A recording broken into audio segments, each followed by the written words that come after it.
તમે એન્જિનિયરિંગની વાત કરી આપણે, બરાબર? તો મેં એવું સાંભળ્યું છે કે તમે જ્યારે મશીનરી નું ડેવલપમેન્ટ છે ને ખુદ કરતા. એટલે અમે જે પહેલો પ્લાન્ટ લીધો હમ. પૂનાની મેથર એન્ડ પ્લેટ કંપનીનો, હમ. એમાં જ અમે ફસાઈ ગયા. વાહ, હા, બસ બસ, હા, બરાબર. હા.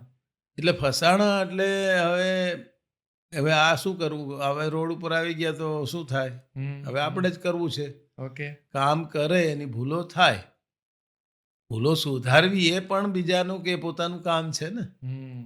તો એ ભૂલો થઈ હતી મશીનરીમાં, અમને સમજ નહોતી એટલે ભૂલ થઈ, પણ એ ભૂલોમાં અમે ઘણું શીખવાનું મળ્યું. એ પ્લાન્ટ 6 મહિનાના અંતે શરૂ કર્યો.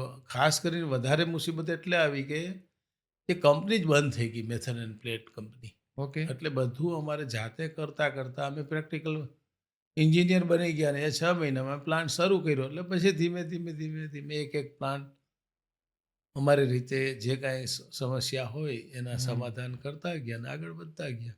વાહ.